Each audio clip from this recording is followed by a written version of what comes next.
चैव नरोत्तमं देवीं सरस्वतीं व्यासं ततो जयमुदीरये. Before reciting the Srimad Bhagavatam, which is the very means of conquest, one should offer respectful obeisances unto the personality of Godhead Narayana, unto Naranarayana Rishi, the supermost human being, unto Mother Saraswati, the goddess of learning, and unto Srila Vyasadeva, the author. Nashtaprayeshu abhadreshu nityam bhagavata sevaya bhagavati uttama shloke bhaktir bhavati naishtiki. By regular attendance in classes on the Bhagavatam and by rendering of service to the pure devotee, all that is troublesome to the heart is almost completely destroyed. And loving service unto the personality of Godhead, who is praised with transcendental songs, is established as an irrevocable fact. Reading from Srimad Bhagavatam, Canto 1, entitled Creation, Chapter 7, The Son of Drona Panesh, text number 13 and 14. I'll read 13 myself, 14 we can repeat. Yada mridhe kaurava shrinjayanam vireshu atho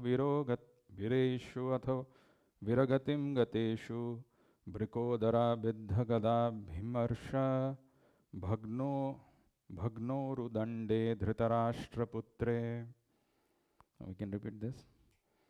Bhartu Priyam Dronir itisma pashyam Krishna Sutanam Swapatam Srimasi Upaharad Vipriyam eva tasya Jugupsitam karma vigarhyanti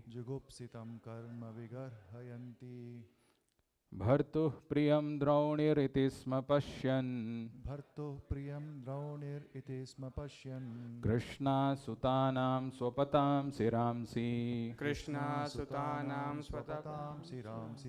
Upaharad vipriyam eva tasya Jugupsitam karma vigarhayanti Bhartuh priyam draunir iti sma pashyan Krishna sutanam swapatam siramsi Upaharad vipriyam eva tasya Jugupsitam karma vigarhayanti Bhartu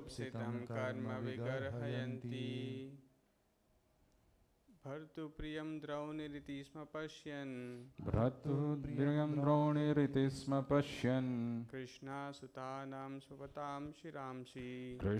sutanam swapatam shiramsi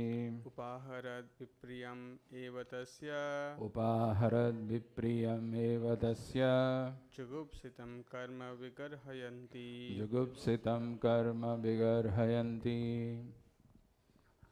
Bhartu priyam droniriti sma pashyan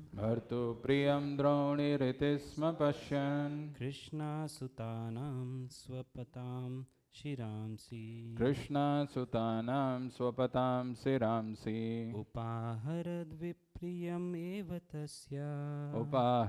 vipriyam eva tasya Jugatsitam karma vigarhayanti Jugupsitam karma vigarhayanti.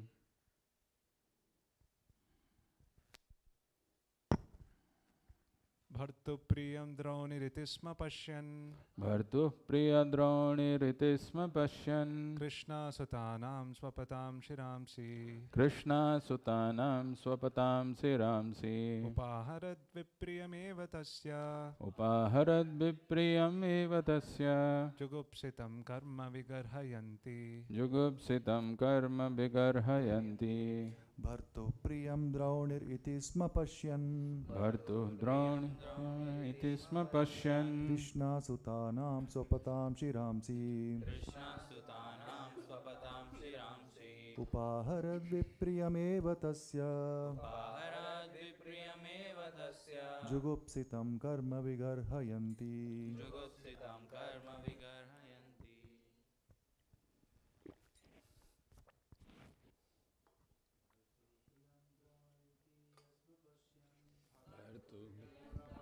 इति स्म पश्यन् कृष्णसुतानां स्वपतां शिरांसि कृष्णसुतानां स्वपतां शिरांसि उपाहरद्विप्रियमेव तस्य उपाहरद्विप्रियेव तस्य जुगुप्सितं कर्म विगर्हयन्ति जुगुप्सितं कर्म विगर्हयन्ति भर्तुः प्रियं द्रौणिरिति स्म पश्यन् भर्तुः प्रियं द्रोणिरिति स्म पश्यन् कृष्णासुतानां स्वपतां शिरांसि कृष्णसुतानां स्वपतां शिरांसि उपहरद् विप्रियमेव तस्य उपाहरद्विप्रियमेव तस्य जुगुप्सितां कर्म विगर्हयन्ति जुगुप्सितं कर्म विगर्हयन्ति भर्तुप्रियं द्रौणिरिति स्म पश्यन् भर्तुप्रियं द्रोणिरिति स्म पश्यन् कृष्णसुतानां स्वपरां शिरांसि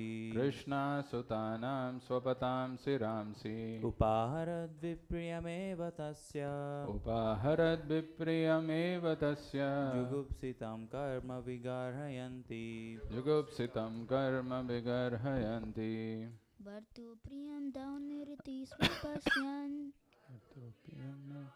स्म पश्यन् कृष्णसुतानां स्वपतां शिरांसि कृष्णसुतानां स्वपतां शिरांसि उपाहरद्विप्रियमेव तस्य उपाहरद्विप्रियमेव तस्य जुगुप्सितं कर्म विगर्हयन्ति जुगुप्सितं कर्म विगर्हयन्ति भर्तुप्रियं द्रोणरिति स्म पश्यन् भर्तुः प्रियं द्रोणिरिति स्म पश्यन् कृष्णसुतानां स्वपतां शिरांसि कृष्णसुतानां स्वपतां शिरांसि उपाहरद्विप्रियमेव तस्य उपाहरद्विप्रियमेव तस्य जुगुप्सितं कर्म विगर्हयन्ति जुगुप्सितं कर्म विगर्हयन्ति प्रियं द्रोणरिति स्वपश्यन् स्म पश्यन् कृष्णसुतानां स्वपतां श्रियांसि कृष्णसुतानां स्वपतां श्रियांसि उपाहरद् विप्रियम् एव तस्य उपाहरद्विप्रियमेव तस्य जुगुप्सितं कर्म विगर्हयन्ति जुगुप्सितं कर्म विगर्हयन्ति भर्तुः प्रियं द्रौणिरिति स्म पश्यन् भर्तुः प्रियं द्रोणिरिति स्म पश्यन् कृष्णसुतानां स्वपतां शिरांसि उपाहरद्विप्रियमेव तस्य उपाहरद्विप्रियमेव तस्य जुगुप्सितं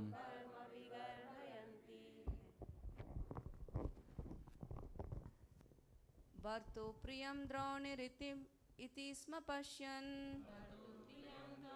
रीति स्म पश्यन् कृष्णासुतानां स्वपतां शिरांसि कृष्णसुतानां स्वपतां शिरांसि उपाहरद्विप्रियमेव तस्य उपाहरद्विप्रियमेव तस्य जुगुप्सितं कर्म विगर्हयन्ति जुगुप्सितं कर्म विगर्हयन्ति भर्तुप्रियं द्रौणिरिति स्म पश्यन् भर्तुप्रियं द्रोणिरिति स्म पश्यन् कृष्णसुतानां स्वपतां शिरांसि कृष्णसुतानां स्वपतां शिरांसि उपाहरद्विप्रियमेव तस्य उपाहरद्विप्रियमेव तस्य जुगुप्सितं कर्म विगर्हयन्ति जुगुप्सितं कर्म विगर्हयन्ति भर्तुप्रियं द्रौणिरिति स्म पश्यन् भर्तुप्रियं द्रोणिरिति स्म पश्यन् कृष्णासुतानां स्वपतां शिरांसि कृष्णसुतानां स्वपतां शिरांसि उपाहरद्विप्रियमेव तस्य उपाहरद्विप्रियमेव तस्य जुगुप्सितं कर्म विगर्हयन्ति जुगुप्सितं कर्म विगर्हयन्ति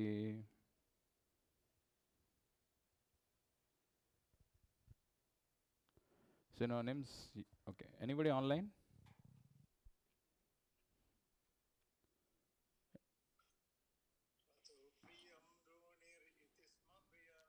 भर्तुप्रियं द्रोणिरिति स्म पश्यन्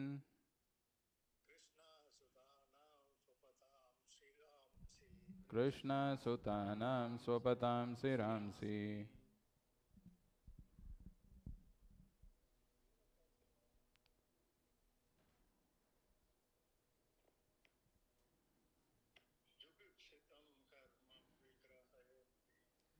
Jugupsitam karma vigarhayanti. It's a long verse. I'll go to the synonyms. Yada, Yada when. Mridhe, Bride not visible to myself.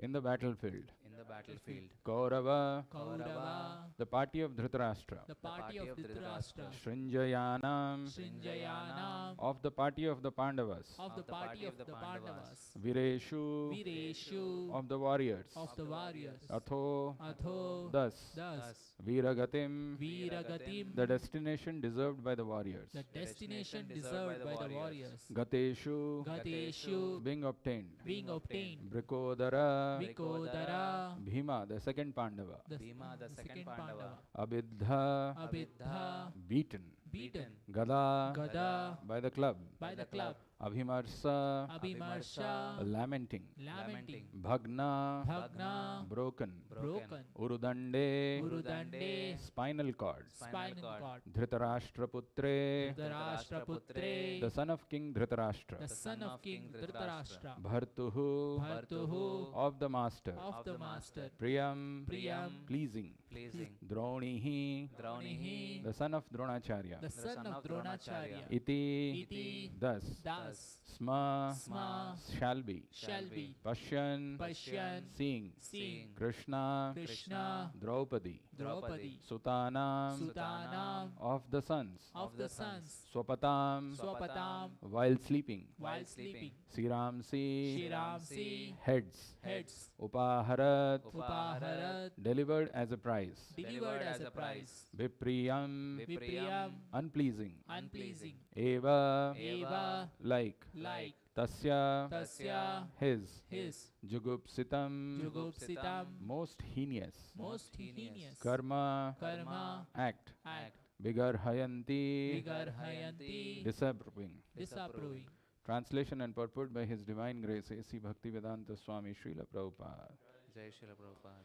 Translation. When the respective warriors of both camps, namely the Kauravas and the Pandavas, were killed on the battlefield of Kurukshetra, and the dead warriors obtained their deserved destinations, and when the son of Dhritarashtra fell down lamenting, his spine broken, being beaten by the club of Bhimasen, the son of Dronacharya, Aswathama, beheaded the 5 sleeping sons of Draupadi, and delivered the heads as a prize to his master, foolishly thinking that he would be pleased. Duryodhana, however, disapproved of the heinous act, and he was not pleased in the least. Translation with repetition. When the respective warriors of both camps, The respective warriors of the both camps, namely the Kauravas and the Pandavas, namely the Kauravas and the Pandavas, were killed on the battlefield of Kurukshetra, were killed on the battlefield of Kurukshetra, and the dead warriors and the dead warriors obtained their deserved destinations, obtained their deserved destinations. and when the son of Dhritarashtra fell down lamenting, And when the son of Dhritarashtra fell down lamenting, his spine broken, his spine broken, being beaten by the club of Bhimasen, being beaten by the club of Bhimasena, the son of Dronacharya Aswathama, the son of Dronacharya Ashwatthama, beheaded the 5 sleeping sons of Draupadi, beheaded the 5 sleeping sons of Draupadi, and delivered the heads and delivered the heads as a prize to his master, as a prize to his master, foolishly thinking that he would be pleased. foolishly thinking that he would be pleased. Duryodhana, however, disapproved Duryodhana, however, disapproved of the heinous act, of the heinous act, and he was not pleased in the least. and he was not pleased in the least. Purport by Srila Prabhupada. Jai Srila Prabhupada. Transcendental topics of the activities of Lord Shri Krishna in the Srimad Bhagavatam begin from the end of the battle at Kurukshetra, where the Lord himself spoke about himself in the Bhagavad Gita. Therefore, both the Bhagavad Gita and Srimad Bhagavatam are transcendental topics of Lord Krishna. The Gita is Krishna Katha, or topics of Krishna, because it is spoken by the Lord. And the Bhagavatam is also Krishna Katha, because it is spoken about the Lord. Lord Sri Chaitanya Mahaprabhu wanted everyone to be informed of both Krishna Kathas by his order. Lord Krishna Chaitanya is Krishna himself in the garb of a devotee of Krishna, and therefore the versions of both Lord Krishna and Sri Krishna Chaitanya Mahaprabhu are identical. Lord Chaitanya desired that all who are born in India seriously understand such Krishna Kathas, and then after full realization preach the transcendental message to everyone in all parts of the world. That will bring about the desired peace and prosperity of the stricken world. Thus ends the wonderful transcendental Bhaktivedanta purport. Om Jnanatimidandhasya Jnananjana Shalakaya Chakshurunmilitam Yena Tasmai Shri Gurave Namaha Nama Om Vishnu Padaya Krishna Prishtaya Bhutale Srimate Bhakti Vedanta Swamin Nitinamine Namaste Saraswate Deve Gauravani Pracharine Nirvishesha Sunyavadi Paschatya Deshatarine Jai Shri Krishna Chaitanya Prabhu Nityananda Shri Advaita Gadadhara Shri Vasadi Gaura Bhakta Vrinda Hare Krishna Krishna Krishna Hare Hare Hare Rama Rama Rama Hare Hare. Hare Krishna. So we are in this wonderful section of Srimad Bhagavatam where we are about to understand how Bhagavatam came about. Of course, the specific thing that Sutta Goswami mentioned in the previous verse, that he is going to speak about Krishna Katha, and the Krishna Katha is two things. He was mentioning about the timely renunciation of Pandavas and the birth, activities, and the liberation of Parikshit. So he is going to start. I mean, he has already mentioned that he is going to talk about these two topics, and he is starting from somewhere. And what is the starting point? That we are seeing in these two verses today. Very interesting verses and very powerful purport. Let's see the verse. Prabhupada is, Sutta Goswami is saying, Yada mridhe kaurava srinjayanam vireshu atho viragatim gateshu brikodara viddha gadabhimarsha bhagnoru dande dhritarashtra putre bhartu priyam drauniriti sma pashyan krishna sutanam swapatam siramsi upaharad vipriyam evatasya jugupshitam karma bigarhayanti. Very wonderful verse. They are very poetic verses. Bhagavatam is full of poetry. Let's see what all important things we can learn from this. Yada is referring to at that point in time. Yada mridhe kaurava shrinjayanam. Mridhe is in the battlefield. Kaurava and shrinjayanam. Kaurava is the sons of Dhritarashtra, or the Duryodhana and his party. Shrinjayanam is Pandavas. Yada mridhe kaurava shrinjayanam vireshu atho virogatim gateshu. The battle of Kurukshetra has come to an end. Kauravas and the Pandavas, actually in both sides, there are huge casualties. I mean, there are a lot of people who have died. Only a handful are remaining. They have gone. Atho virogatim gateshu. The vireshu, all the fighters, all the soldiers, they have gone to their respective destination based on the fight. Somebody saw Krishna in the presence of battlefield while dying, and he has gone back home, back to Godhead. Like that, it has, the battle has come to an end. And there is a scene which is being described. Brikodara biddha gadabhimarsha. Brikodara biddha. Abidha is to being beaten by. Brikodara is another name of Arjuna. Bhima? Achha, okay. Bhima. So Brikodara is Bhima because he does Herculean task and he has a huge appetite. So Brikodara abidha. It's being beaten by Bhima. Gadabhimarsa. Bhagnoru dande. Bhagnoru dande is the spinal cord of Duryodhan is broken. Dhritarashtra putra is referring to Duryodhan. So he is lying in that state. So this is the scene where Duryodhan has not yet died. His spinal cord is broken, intense pain. Bhartu priyam. Bhartu is master. Bhartu priyam. Bhartu priyam. Priyam is to please. So to please his master, Draunir iti sma pashyan. Draunir is the son of Dhritarashtra, is it? Yes? Yeah. What is his name? Kripacharya is Dhritarashtra's son. Correct. That's the one.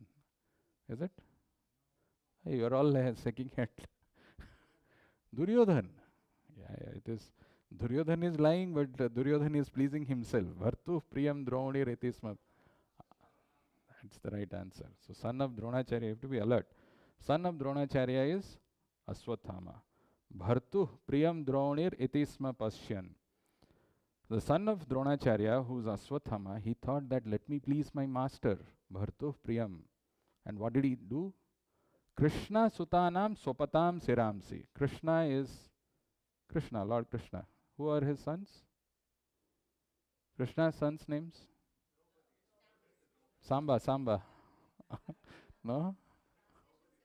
Krishna is also Draupadi. Why?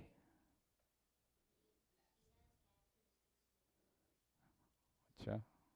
Where is it? Which purport? Madhav's. No.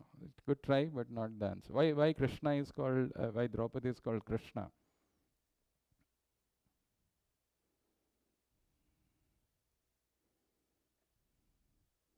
Krishna feels indebted to Draupadi for one reason. Anybody knows? When there was the invocation of the Sudarshan to kill, very good, Sisupal, so there was some blood in his finger, and Draupadi immediately tore her sari and tied it. So Krishna is indebted, and that is why one of the names of Draupadi is Krishna. The same Krishna, Krishna Sutanam. So the sons of Draupadi, who were Sopatam, who were asleep, like most of us always.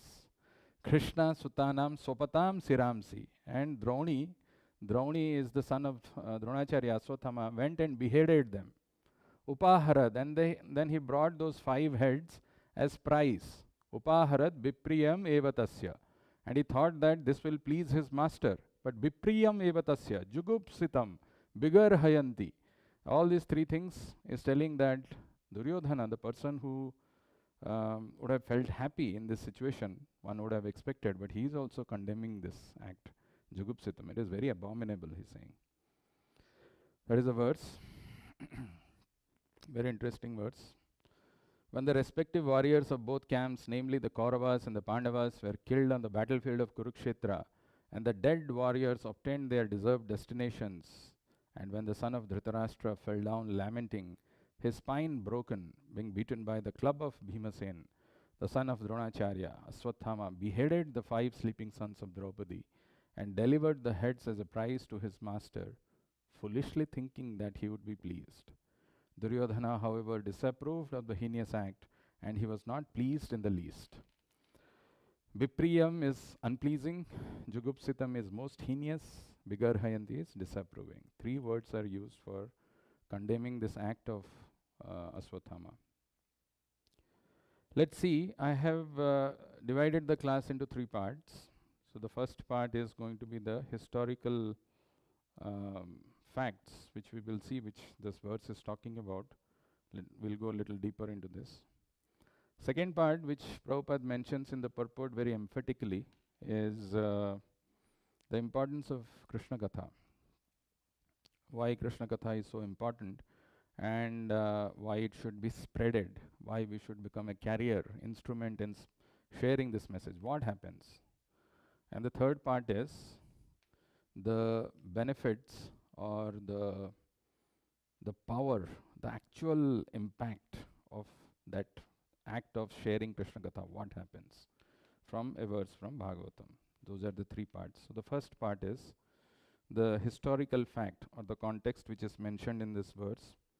Bhagnoru Dande is what I have chosen, one word from this verse. Bhagnoru Dande means Duryodhan was pleased, correct? Duryodhan was pleased? No. No punishment? Punishment. Duryodhan was punished? By whom? Vrikodara Abidha. Bhagnoru Dande means what? Who said spinal cord broken? Okay, good answer. So spinal cord of Duryodhan was broken. Let's understand this particular phrase from Bhagavatam, from Mahabharata a little bit. To understand this, let's go back to the history and context. How many of you have read how many of you have read Krishna book completely? We had one marathon. Naveen, have you read? You were part of the Krishna book reading with Badri and all. Anybody else? People will not raise hands now. It's very difficult thing. There is a chapter in Krishna book which is called, somebody don't want to mention his name, was displeased when Rajasuya Yajna was performed.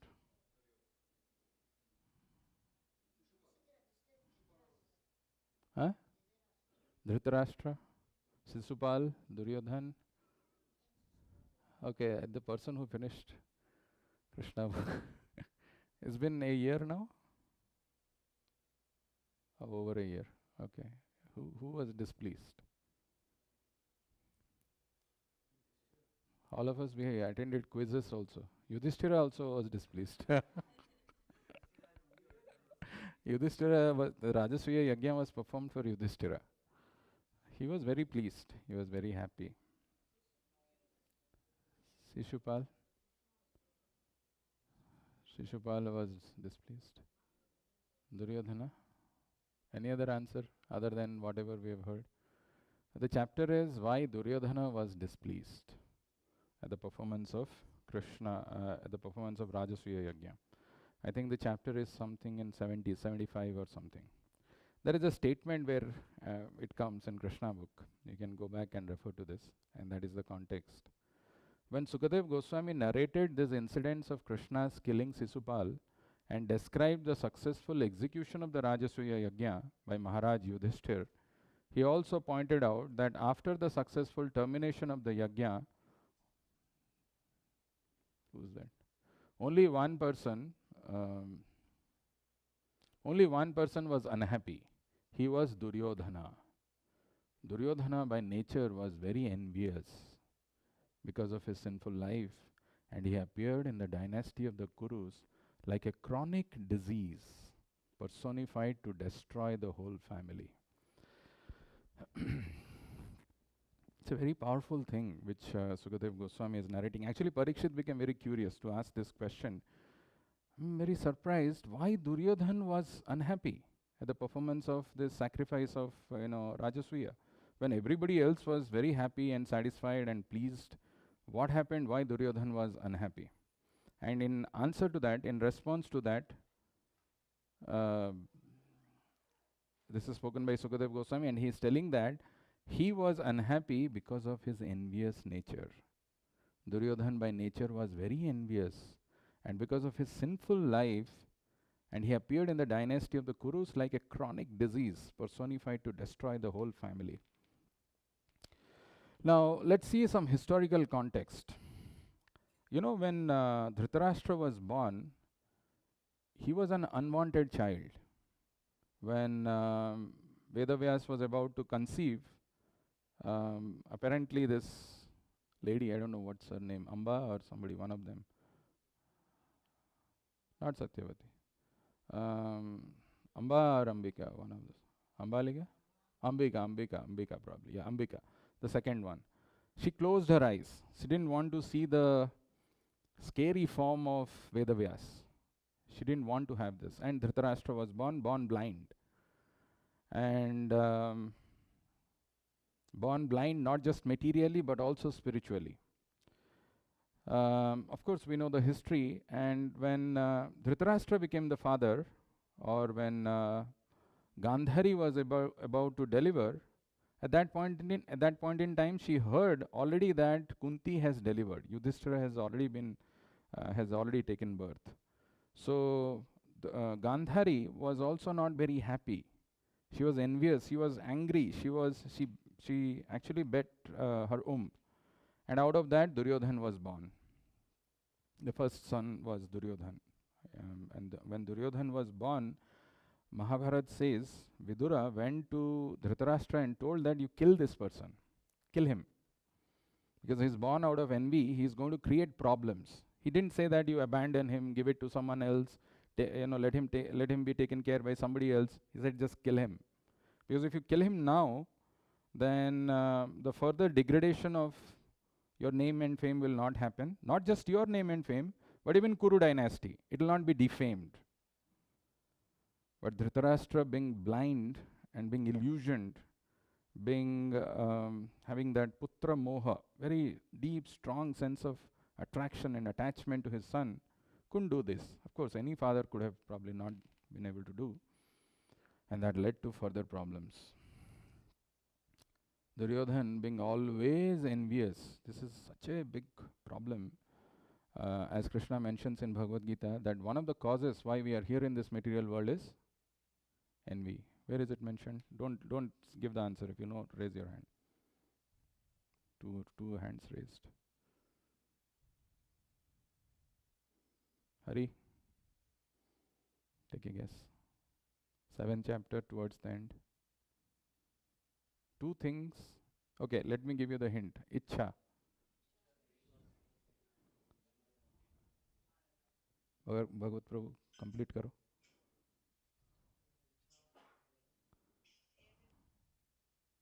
Somebody else wants to. That two lines have been spoken. Ichha dvesa samuthena dvanda mohena bharata. Sammoham sarva bhutani sarge yanti parantapa.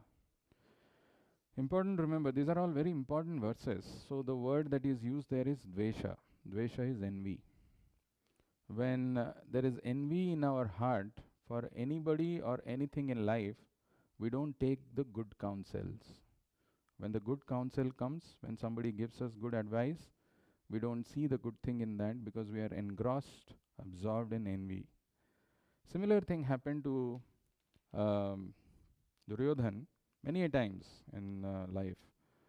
But specifically, this Bhagnoru Dande is because when in that Asat Sabha, in that infamous assembly Draupadi was being disrobed, there was at that time Duryodhan who had pointed at his thigh and told that let Draupadi sit on my thigh. Now that you have lost her, you don't really have any say on this. Let her come and sit on my thigh. Now, one of the reasons why he had said this, so that is why I was telling that context of Krishna book where it is mentioned why Duryodhan was displeased. Very interestingly, when the Rajasuya Yajna was happening, Kauravas were also there and Pandavas were also there. And there were different responsibilities which were assigned to different people. Bhima was given, I think Nakula was welcoming the guests. Krishna himself was washing the feet of all the people. Duryodhana was given the charge of supplies. Karna was given the charge of charity. So imagine a situation where all the Kauravas are also there, even the Pandavas are there. Draupadi was given the charge of cooking. Like that, there were all different responsibilities which were assigned to different people. And this is happening in which place? Very good, Indraprasth. And it is made by which, whom? Who has made this palace of Indraprasth? Maya Danav, okay? The demon Maya who has made this out of his mystical potency. And when Duryodhan was there, seeing the opulence, seeing so many people being fed, seeing so many things going on, very, very envious. And another thing which has happened there is, Duryodhan, because of the illusory power of Maya Danav, the palace, it was created in such a manner, he could not see water. The water appeared like land, and the land appears like water there. So he could not see that there is actually water, and he fell down. And when he fell down, every queen there in that palace laughed, including Draupadi. And that was very, very insulting to Duryodhan. Yudhishthir Maharaj was feeling that he should, take charge and he should do something, but Krishna was very silent. Krishna said, no, let them enjoy. Krishna knows various things. With one weapon, he kills many things. He does many things. So that insult that Duryodhan had felt, he wanted to take revenge, and he had pointed his thigh that, let Draupadi come and sit on my thigh now that you've all lost her. And at that time in the assembly, as you can see, it is not fully there, but Yudhishthira is lamenting, and there is one person, Bhima, who took a vow that, I will break this thigh of Duryodhan. Of course, he didn't mean to do it in an illegal manner. He wanted to kill him and then break his thigh. There is another incident which also happens, which is very popular in Mahabharata, where Duryodhan, when the battle was almost about to come to an end, he knew that the defeat is imminent. He goes to, Mother Gandhari calls him that, you come. I have got, I have preserved my power, potency by not seeing, by closing my eyes, and I want to transfer all this to you. But you have to come naked. So in the middle of the night, when Duryodhan was going naked, Karna appeared, is it? Karna, Bhagavatam. No. Krishna. Seriously. Anyway, Krishna appeared and Krishna says, what is this? You are going in the middle of the night, fully naked. And Duryodhan said, I'm going to meet my mother. So I said, at least just, cover some private parts and all. So he put some leaves and all and he went. And then when Draupadi opened, that portion of Duryodhana's body was not protected. And when this battle was happening, when all this, before the battle, Duryodhan was hiding in a river, inside the river. He was not coming out. So, Krishna said, just find out where is he hiding and all. And they went. And then Yudhishthir started saying, you're a coward, you're hiding and all these things. And then finally he comes out and this battle happens with Bhima, with the mace. And then in that battle, finally his body was like a steel. Wherever you hit, there was nothing that was happening to him. He was very, very comfortable because of the protection by Gandhari. But Krishna pointed that, you hit the thigh of Duryodhan and Duryodhan was killed. And of course, his spine is also broken. He's lying there in that situation. Interestingly, one thing which we have to see in our life is that this, when the annihilation or the destruction also happens, when the 14 planetary system also gets submerged, one thing doesn't die. That's our ignorance. And the other thing is false ego. They don't die. This ignorance and false ego can only go by the mercy of devotees. Where does this enviousness comes from? Where does it come? Where does it arise? It arises in our heart because of the envious nature, because of our false ego. I am supreme. I don't need to hear. I don't need to listen. I am right. I'm always perfect. So that can only be controlled by the mercy of a pure devotee, by the mercy of devotees. This ignorance and ego in our heart dissolves. This is there in Bhagavatam, one place where the ignorance and false ego doesn't die, and this statement comes only by the mercy of Vaishnavas it is possible. There's a very nice story which comes in relation to Prabhupada's pastime, where the early days when Prabhupada started this storefront and the devotees were coming. One of them who was coming was Bruce, who became later on Brahmananda. So Brahmananda at that time was working. And he said, Prabhupada, now that I have understood that I have to surrender to Krishna, should I give up my job? And should I just become full-time? Should I join full-time? Prabhupada said, no, you continue working. You continue working and you give the result of your work to Krishna. So after the month passed by, Brahmananda comes with the paycheck and he says, now I want to offer it to Krishna. How do I do it? Prabhupada said, just give it to me. I'll offer it to Krishna. Actually, we conditioned living entities in this material world cannot revive our relationship with Krishna on our own. We need the mercy of pure devotee. We need to understand that, a pure devotee's instruction we need his shelter to get connected to Krishna. Prabhupada said, and he has established this movement. Even someone who wants to dovetail, wants to engage in Krishna's service working outside, simple thing, come and devote your money, hard-earned money to the temple. Temple is nothing but an expansion of Prabhupada's movement, and it will go to Krishna, for sure. This is the first part, the fact that, how envy in our heart is something which we should watch out, and how it can lead to our destruction, as it happened in the case of Duryodhan, and how it can be dissolved by the mercy of Vaishnavas, because it arises from false ego. Let's go to the next part, Krishna Katha. Now, this is a very interesting thing. I was contemplating on the talk that Madhu Pandit Prabhu gave. I'm sure you all heard. Very, very interesting talk. Very, very powerful points. A lot of points from that.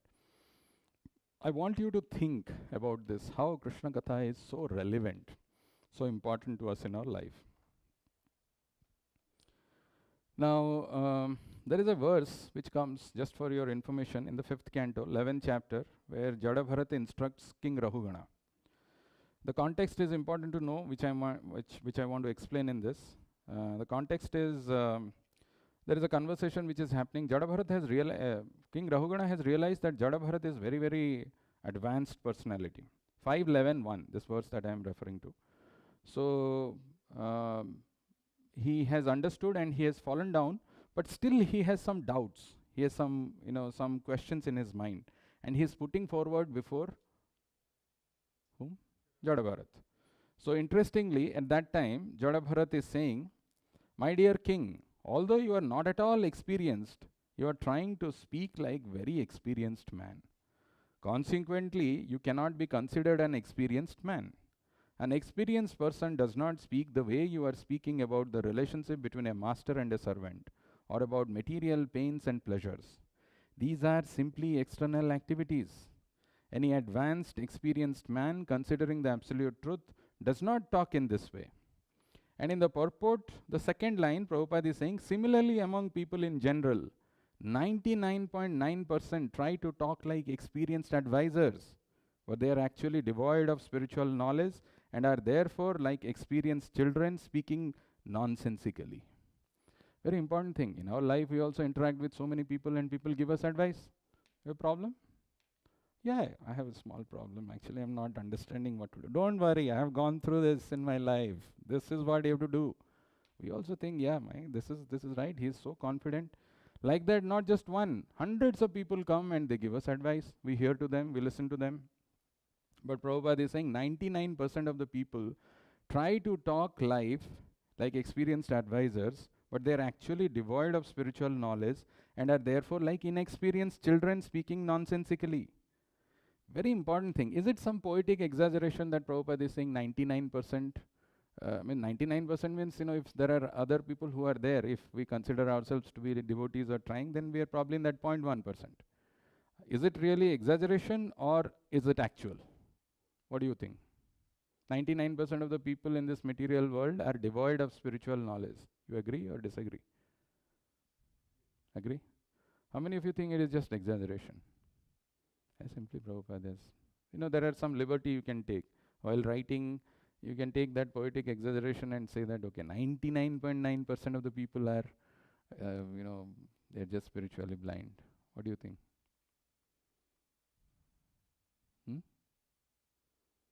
Truth or false? There can be only two things. Or I am confused. It is much worse than that, is Prabhu saying. Okay? What do you think? Prabhupada said it is true. What do you think, Mataji? Agree or disagree?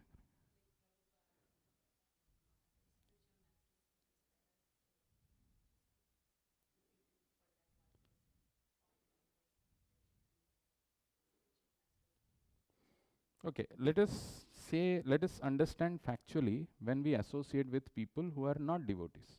When we are talking to them, when we are doing any other katha which is not Krishna katha, what is happening? Very important. This is all from Madhu Pandit Prabhu's talk that he was giving. When we are interacting with another person, how do we interact? Based on certain perception that we have about him, right? So we see the externals. The externals, let's say, the external circle is nothing but some rituals or some activities that the person is doing. Based on that, we give some suggestions or we interact with him. For example, when I was in Vrindavan, I fell sick. Believe me, at least 20 devotees came forward giving different prescriptions and solutions, what I should do. Out of genuine concern. It's not like You try this, you try that, you try this. I took one Ayurveda medicine with honey and hot water and drank that because my throat was having some problem. Didn't work. Then I took some other thing for diarrhea, that also didn't work. Then I took some medicines, that also didn't work. But what I'm trying to say is, based on what I'm seeing, I'm forming a perception about you, and based on that perception, I'm interacting. I'm giving you some solution. For example, somebody who does not know Hare Krishnas, like some Americans, if they don't know who Hare Krishnas are, and if you ask them, what do you think about Hare Krishnas? I don't know, there are some strange kind of people, they go and jump in the road and they dance and they play to some strange music. And most of the times I see their hands are, they're in some sling or something. Maybe they do some, there is a casting or something, or maybe they do some boxing, punching and all. They get always some problems. Their hands are there inside this. You may think like that, somebody who's chanting and putting the japamala around the neck. A person who does not know, he's seeing the external and he's forming something called perception. Usually we go wrong when we are just seeing the perception, just the external thing. So the interaction, we have to go further, one more circle below, and that circle is called values. Why the person is doing some rituals or activities? Because there are certain values which govern those rituals and activities. If somebody goes further and understands the Hare Krishna, he will see that these are all sattvic people. These are in the mode of goodness. They are doing something nice. They are chanting. He will know more than just form an impression just from the superficial external thing. So one has to go a little deeper to understand what are the values which is driving this rituals or the external activities. But is the values always the final basis on which we can judge or say that the activities are performed? No, because there can be some challenges or some disagreements in the values. Somebody may say that for me this punctuality is very important. Somebody may say that, well, for me cleanliness is more important, and then there can be a clash. Maybe because of cleanliness, the punctuality aspect got compromised, and there can be a difference of opinion, and that's what happens in an organization. If we just talk or interact on the basis of values, there can be disagreements and there can be some problems. So one level below is there are certain principles. Those principles, if we go through, like if we go deeper into the Shastras, we will see that these are rock solid principles, and based on these rock solid principles, the values are coming. Based on the values, there are some activities or rituals are coming. For example, usually people who are here in the US, they get attracted to some temple, or they come and participate in some activities just because they think that, I'm far from my country. Let me go, and after all, it's a temple. Let me learn something. So many people are going. My husband is not interested, but my neighbor who's also, speaking like me, like a Tamilian or a Telugu person, he's also going. Let me also go with him. And like that they come. But this Shraddha, or this thing that we have, is called Laukik Shraddha. It's just on a superficial level. For some benefit we are doing. Actually, one has to go deeper to understand what are the principles, what are the values, why they are doing that. And that is called Sastric Shraddha. When we have Sastric Shraddha, because when we talk or interact based on our Pratyaksha Praman or Anumeya Praman, both are wrong. One has to go deeper in the principles which are given in the form of Shruti. And based on that, when somebody does activities, then it is perfect. Now, all these things I'm just giving you a context to bring you to this importance of Krishna Katha. Now let me ask you this question. Usually, what is the perception of reality in the 99% of the people? What do they think about reality? What do they think about life in general? What do you think? Whatever they see, whatever they experience, that they say is life. But do they believe in the existence of soul? Not really. So what do they believe? They're just body, okay? They're just body means what? Can you elaborate a little more? There is no consciousness. There's nothing called consciousness. Everything is matter. It's some firing of some neurons, and when the person dies, everything is over. It's all matter. Modern science is a classic example of this. It is called Nirishwara Bada. They don't believe in the existence of Lord. There's no God in control. There is nothing which is in control. Everything is matter. Just enjoy, because this matter, after all, it is going to live for, it is going to last for some time. When it dies, it's over, right? That is the majority of the most perception. I mean, the maximum people fall in this category. This is called Nirishwarvad, or the modern science, and they believe everything is matter. What is the another percentage of people, where do they fall? Anybody wants to take a guess? What else reality? Huh? That is the same, the body, modern science. Just work hard, the Charbak philosophy. Just enjoy your life. There is nothing called soul. There is nothing in control of life. Just this much. But what is the other? There is another percentage, another section of people who are falling in another category. Yeah, what are they? What is their belief?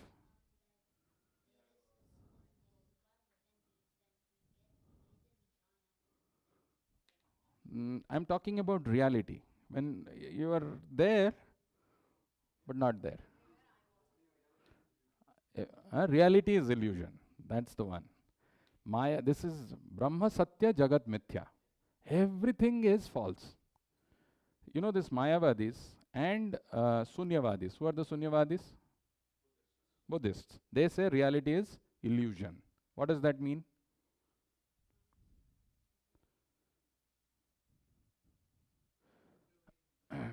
Now just pay attention. It's a very important things to remember, and we will see the importance of Krishna Katha, how it fits in. Whatever we experience is illusion. There is a very classic example. I was telling the story of Jada Bharat and Rahugana. In Buddhism, there is a story which comes. There is a king by name Milind. King Milind meets a sage by name some Naga something. I'm not able to recollect his name. Some Naga he meets. Okay, and this king goes and asks him, can you explain me what is reality? What is the perception of reality? So he said, very simple. How did you come? He said, I came in a chariot. Okay, no problem. You go and get the seat of the chariot. So he brings the seat and gives it to this king. Then after that he says, can you go and get the wheels of your chariot also? So he goes and takes out the wheels and brings it and gives it to him. Then after that he says, can you get the horses also? He gets the horses and brings it to him. Then he says, can you get the spoke and the yoke which was connecting that wheel to the chariot? Can you get all of those? So he got everything and he gave it to him. Now this sage is asking, can you go and get the chariot? Now this King Milind, he says, what do you mean by this? I brought everything. Where is the chariot? The chariot is not there. That is what exactly the point is. These are all illusions. These are all temporarily there for some time. After that it will disappear. This is nothing reality. Matter is complete illusion. This is what they say. This is called reality is illusion. But what is our scripture saying? What is Bhagavatam's principle? We saw the vision of Vedavyas, how he was explaining. This is where the crux lies. The thing that we have to see is that there is soul which exists, and there is something called Prakriti. Can you see my writing? Prakriti. This is Prakriti. What is the nature of the soul? The first nature? You're not able to see? Madhav? That is Prakriti. That next to the body, what is written is called Prakriti. Okay, what is the nature of the soul? Huh? First, Sat means eternal or permanence. Okay? Sat means permanence. And what is the nature of Prakriti? Non-temporary. Or another word for temporary is? There is a term which is there in Bhagavad Gita, Bhutva Bhutva Praliyate. What does that mean? Constantly? Okay. Huh? Constantly changing. Okay. So one side there is something permanent, and the other side there is something changing. Very interestingly, this conversation of Jada Bharat and Rahugana, you should see, it's a very powerful conversation. One of the things which Rahugana is asking, Rahugana is asking in response to that, Jada Bharat is saying that, you are a foolish person, you don't have any experience, you are talking nonsensical. Why he's saying, and what is the question that Jada Bharat asks?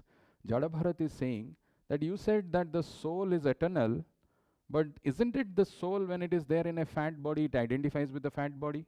When it is there with a tall body, it identifies with a tall body? Isn't it that somewhere the soul is getting affected by the material nature? And he gives a very classic example. This example, if you remember, it's a very nice example which the Jadabharat is asking. Rahugana is asking to Jadabharat. He's saying, imagine a sweet rice being cooked. How many of you have cooked sweet rice? All of you have cooked. You have not cooked? You have cooked, all of you. How do you cook sweet rice? Milk and then what happens? Milk, rice, sugar. So he's telling, imagine a milk which is getting boiled in a hot pot, and in that hot milk, a rice is getting cooked. Isn't it that the heat is getting transmitted through the pot to the milk, to the rice, and the rice is getting cooked? Answer is yes or no? Yes. So similarly, if the soul is also covered, but isn't it the soul is also experiencing sometimes happy, sometimes it is sad, sometimes it is feeling, I should do something, I want to achieve something. The question is very good. At least Rahugana is accepting that there is a presence of the soul, but he's telling, is soul getting conditioned? Is there a way that soul is getting part of this material world and experiencing matter? Do you think, what is the answer? What is the answer to this? Is the soul getting conditioned? Soul is not conditioned. So what is happening then? Is the question valid, what Rahugana is asking? It's a very valid question, right? So how is it that, the soul is experiencing? Sometimes we experience happiness, sometimes we experience sadness, sometimes we are experiencing joy, sometimes we are experiencing moroseness. How is it that there is duality? What is it that how the experiencer is soul? So how is it that the soul is experiencing these things? There lies the answer, and there lies the importance of Krishna Katha. What he is saying in this chapter is, between soul and Prakriti, there is an interface, and that interface is called mind. Very important, this thing. And the mind has proximity both to soul. That is why there is some characteristic of permanence in mind. How you know the permanence of mind? Because there is smriti. We are able to remember so many things. That smriti is coming because mind is, it is having the same nature as soul of eternal, remembering some things. It is not completely eternal, but it is able to remember some things. But at the same time, had mind been only eternal or is able to remember, then it's a very rigid thing. Actually, the question which Balram Prabhu had asked to Madhupani Prabhu, he said there is something called chitta. Chitta is the place where mind stores all these impressions. It remembers, it forms those impressions. But fortunately, the mind can be changed. The impressions in the mind can be changed. There is another aspect of mind which is close to Prakriti. That is why it is changeable. There is a changeability of also, the mind. One aspect, because it is close to soul, it is able to remember, but this can be also changed. And that changing nature is because it is Prakriti. After all, mind is matter. It is not like, it is spirit soul or it is eternal. It is matter, but it is little different. It has got this unique characteristic where it can be close to soul or it can be close to Prakriti, and based on that, those impressions are coming. That is why the whole Bhagavatam, the whole Bhagavad Gita is talking about how we engage our mind in Krishna. How do we do that? And when we do that, how this mind, when it is transformed, the whole thing, the game of liberation lies in mind only. And it is beautifully explained in this chapter of conversation between Rahugana and Jadabharat. Very, very beautiful explanations. But now coming back to this thing, when the mind has got the property of soul as well as Prakriti, Krishna Katha plays a very important role. If you want to get rid of all these false impressions, past impressions, which is there in the chittam, which is affecting us, which is making us feel that I am this body, or I am, I have to enjoy in this way, this false impressions which are there. Okay, let me give you a very good example, which is also there in this conversation. If you search, you will find it. Very beautiful example. How many of you have gone to a place where there is like a circus or somewhere, you see this? There are different kinds of mirrors where you appear either tall, or you appear fat, or you appear small, you appear... Have you seen those mirrors? You have not seen? Who has not? You've seen? How many of you have not seen? You have not seen any time? Never? TV shows. Okay, in various places you'll find those kind of mirrors where your actual shape will appear very distorted. So there is a distortion of reality which happens because of the projection that we are seeing in the mirror. Actually, I am not fat, I am not tall, I am not small, but because I am seeing my reflection on the mirror, so it is appearing sometimes tall. Imagine if a person has got some disease where, let's say, the neck is very broad. It is, what do they call? They call goiter or whatever that disease is, because of which he is not able to see his body below, never seen below. And he goes to a place where there are mirrors like this, and he sees his reflection, he is appearing fat. My God, I'm so fat, I never thought I'll be so fat. Next day he goes, he sees he's very tall. He said, "Arey, what is happening? I become," because the mirror is changed. Third day he goes, he sees something else. Is really he's changing? No. But it is the mirror which is giving that image, that reflection, and that reflection is getting imposed on the soul. That is why we are sometimes experiencing happiness, sometimes we are experiencing sadness. These are all mirror-like mind which is giving us this projection, and that projection is imposed on the soul. So what is the solution? Solution is very simple, very, very simple. Actually, we need to understand that all these false impositions, all these false projections that we have imposed on the soul needs to be removed. And the best way of removing that is by Krishna Katha. Very simple. How many of you have seen a Hindi movie where the hero has amnesia or forgetfulness? How many of you have seen some movies like that? All of you have seen, right? वो याददाश्त चला जाता है, तो उसके बाद याददाश्त आता कैसे? Hit, okay, hit. What else? Okay. Actually, it's a good thing. First thing she is telling, hit again. Hit, जो भी हुआ मारा मारी हुआ है, फिर से लेके उसको डंडा में मारो. Then सब कुछ आ जाता है. Okay, मैं आ गया. I'm now okay. I remember who I am and all. Everything happens. But other thing also is to take him to a place which is familiar. The same place where the hero and heroine were, singing and doing something. The same place they'll go. They'll recreate that, where the same song is sung, and automatically suddenly something. Yes. I'm that person. It comes.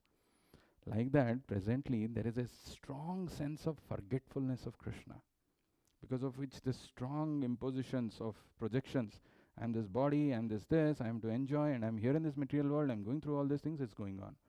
Solution is, as the first thing is, one has to hit him. Hitting him is actually the material nature. When it slaps us, tap, one slap comes. You want to enjoy a material world, tap, one disease comes. Tap, some oldness comes, something comes. Then the person becomes having, what's going on? This is not the place I'm supposed to enjoy. That's what Bhagavatam is telling. That's what Bhagavad Gita is telling. Dukkhalayam asaswatam. Some memory comes, some remembrance. But some people still don't get it. Then they continue with that. Then the heroine has to come and sing a song. And then the hero remembers, okay, that was it. That was what it is. So the song is available for us in the form of Bhagavad Gita. Krishna has sung this song and he is left behind. If we read this, if we hear and if we chant in presence of a pure devotee, if we hear this song, we will revive our constitutional position. We will understand who we are. We will understand how this material suffering that we are going through is superfluous. We don't deserve to go through this, and we can go back home, back to Godhead. This is the second part, the importance of Krishna Katha. The third thing is, with this we will close, very interesting. This is the instruction which Kapila Muni gives to Mother Devahuti. Actually, this Kapila Muni is one genius. I mean, he has given so many wide range of things that one can never, this is just huge. A lot of information. This is a very beautiful thing about the impact of Krishna Katha, what it does. Lokamscha lokanu gatan pasumscha hitva shritaste charanatta patram parasparam tvad gunavada siddhu piyusha niryapita deha dharmaha. Very, very powerful verse. Piyusha niryapita deha dharmaha. If you want to come out of deha dharma is that projection that we are seeing, that projection which is imposed on our soul. We are busy doing different activities. Deha dharma, this is what I am supposed to do. I am just continue to live in this life and die one day and go. In that false conception, I'm living my whole life. If I have to get rid of that, lokamscha lokanugatan pasumscha hitva shritaste charanatapatram. The translation of this verse is, persons who have given up stereotyped worldly affairs. Stereotyped worldly affairs means loka anugatan. I'm seeing different people in the society, looking at those people, looking at the society, I'm forming some perception, this is how I'm supposed to live life. If I have to give up that stereotyped worldly affairs, lokamscha lokanugatam pasumscha, what is that stereotyped worldly affairs? It is just eating, sleeping, mating and defending, nothing else. Instinctively living life, beastly followers. If you have to give up that, then the first thing he's telling is charanatapatram, hitva shritaste charanatapatram. Take shelter of the lotus feet of the Lord. We would have heard countless verses in Bhagavatam which is talking about taking shelter of the lotus feet of the Lord. If an intelligent person asks or questions, what does it mean? How do I take shelter of the lotus feet of the Lord? What does it mean? We have heard, what is that? Padam padam yad vipadadna tesham. What is that? First word. Shamasritaya padapallava plavam mahat padam punya yasho murare. Bhavam budhir vatsa padam param padam padam padam vipadadna tesham. Samashritaya padapallava. If you have taken shelter of the lotus feet of Krishna, it is like a boat and you can cross over this material ocean. Fine, great. And the material ocean shrinks. The size of this becomes the water in the calf's footprint. But how do I take shelter? This verse answers. What is that answer? What is the answer? He's telling, it is only possible to take the shelter of the umbrella of your lotus feet by drinking the intoxicating nectar of your qualities and activities in discussions with one another. By drinking the intoxicating nectar of your qualities, gunanu tvad gunavada siddhu, intoxicating nectar of your qualities and activities in discussions with one another. When the devotees discuss the qualities and activities of the Lord, which is like an intoxicating nectar, that is how they can take shelter of the lotus feet of Krishna. And if we take shelter of the lotus feet of Krishna, we can get rid of that, all those impressions, the stereotyped worldly affairs can come to an end. I will understand my true position and I can go back home, back to Godhead. That is why Krishna Katha is so important, and that is why Chaitanya Mahaprabhu is saying, go and knock every door. That quote that your Bhaktisiddhanta Saraswati Thakur, go and knock at every door. Bharata bhrumite janma hoite jara, janma sarthaka kari karo paropakar. Understand, realize this thing and go and share this with others.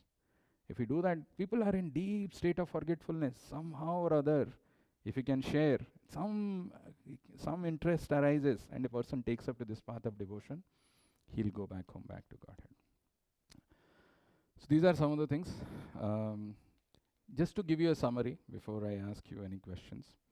I spoke about the context in which we saw how Bhima broke this spinal cord and the thigh of Duryodhana, and we saw how Duryodhana was not born in the right way, unwanted progeny, and how he was having that envy. Because of the envy, he was repeatedly refusing the wise counsel. Then we went on to see and how that envy can be eradicated from our heart by the mercy of Vaishnavas. Because the envy, the root cause of envy is ignorance and false ego. And both of these things don't get destroyed even when annihilation happens. Second thing is we saw how Krishna Katha is important in our life. So we saw how reality, there are two perceptions of reality. When one is, where somebody says everything is matter and matter is meant for enjoyment. There is no consciousness, there is no soul, there is Nirishwaravada. And then there is another one where it is said that matter is, this is all illusion. And we saw how, that example of Milind and that Naga, what is his name, I don't remember. The conversation, how he said that, this chariot doesn't exist, so these are all illusion. Some people fall in that category. But the soul is permanent and the Prakriti is changing, but there is an interface. Somebody can question, can the soul get conditioned? The answer is no. We saw the question which is asked by Rahugana, where he's saying that like the milk which is, suppose you are cooking the sweet rice, how the rice is getting boiled because of the heat which is transmitted through the pot to the milk and then to the rice, and that's how rice is becoming cooked. So there is a chance that maybe the soul is also getting conditioned. It is experiencing that happiness and pleasure in this material world, happiness and sadness. Maybe the soul is getting conditioned. But Jada Bharat says, no, there is an interface called mind, and mind has got the characteristics of both soul as well as Prakriti. That's why we have remembrance called Smriti. That is also not always 100% true because it is changeable. Changeable nature is coming because it is also, after all, matter. It is close to Prakriti. So we need to change all these impositions of our mind on the soul, all the impressions, by hearing Krishna Katha. Like the example of a Hindi film hero who's in the state of forgetfulness of his constitutional position can be brought back to his consciousness in two ways: by some electric shock, or by hitting him again, or by taking him to the place and singing that. So electric shock or hitting is nothing but the slaps of Maya which we keep getting. That becomes a wake-up call, but that on its own is not sufficient, because people die, but it doesn't affect other people. Only when it comes in association of devotees and when we hear the instruction of Krishna, that the real awakening happens. And then we saw this verse of Kapila Muni's instruction to Mother Devahuti. How taking shelter of Krishna means by drinking this intoxicating nectar of the qualities and activities in discussion. I'll stop here and see if you have any questions or comments. Some chat message. Okay, Bhakta Jai. Any question?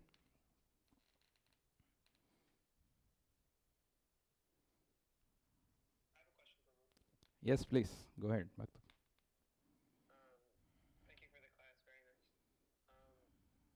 So very early on, I think it was the first thing you said, is that Lord Sri Chaitanya Mahaprabhu desired that we understand both from Bhagavad Gita and Srimad Bhagavatam, and then after full realization, preach the transcendental message to everyone in all parts of the world.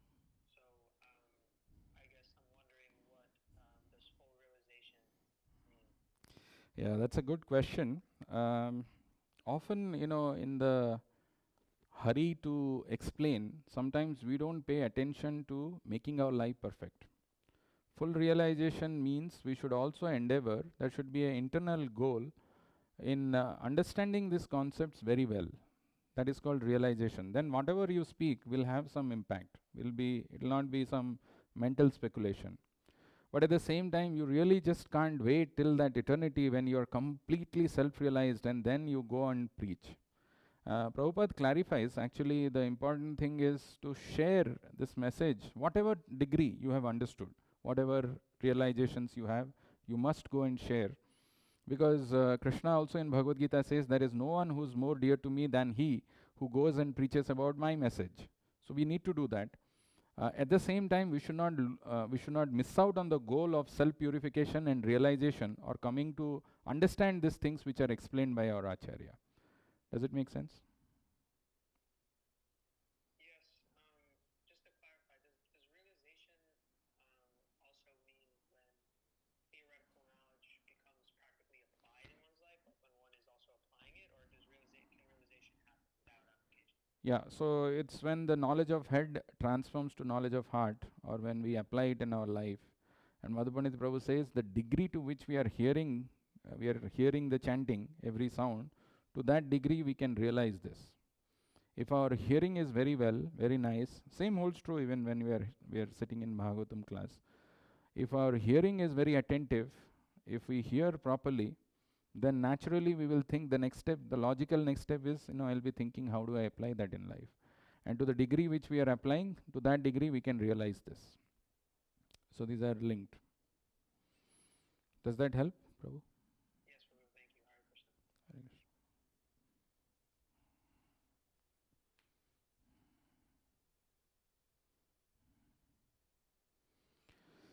Krishna. Okay, if no other question, we'll stop here. Granthra Srimad Bhagavatam ki